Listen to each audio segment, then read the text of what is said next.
So we reach halftime in what's been a fairly one-sided game so far. As we'll head down to Orlando, that's where we find our man Jonathan Coachman at our EA Sports Halftime Report. Coach. All right, Brandon, thanks. A few teams starting to rise to the top as it's time to take you around the NFL here in Week 6.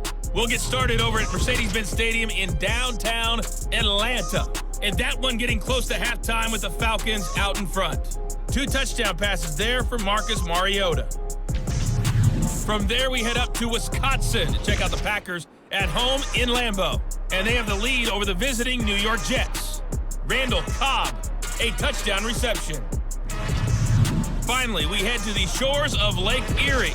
See what's going on with the Cleveland Browns. And they have the lead in that one over the visiting New England Patriots. Nick Chubb, 3 touchdown runs.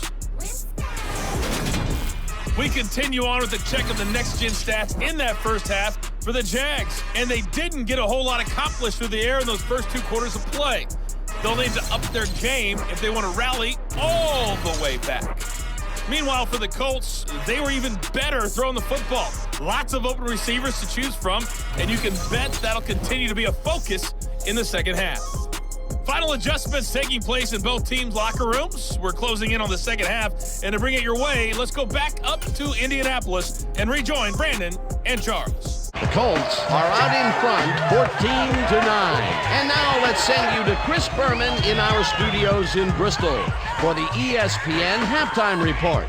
Boomer?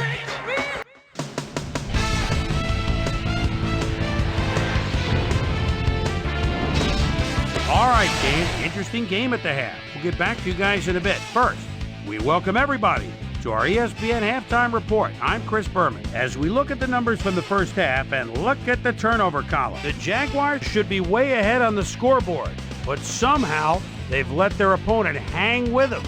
Let's see if they can change things in the second half. Let's get started in this one early in the first quarter. Campbell was in the right place at the right time, as his interception was a possible momentum shifter. The Colts towards the end of the first quarter, the ball at their own 27. Taylor is going to get the carry here as they grind it out on the ground. He makes the most of this one. A 48-yard play that set up a Colt touchdown. The Colts later on in the second quarter, Colts up by 7. Number 44 is reading the quarterback's eyes all the way as he's able to get his hands on this one and pick it off. The Jags now in the second quarter. Number 10 is going to try to stretch the field here. He's going to make them pay. A 34-yard play that set up a Jaguar touchdown. Game tied, 7-all. Ryan would find his target on this one. A 12-yard play that set up a Colt touchdown.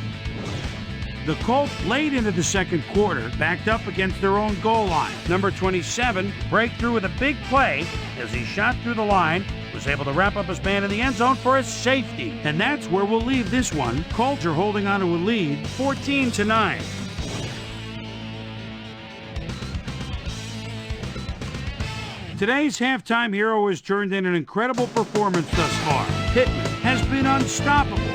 And now let's return to the second half with Dan Stevens and Peter O'Keefe.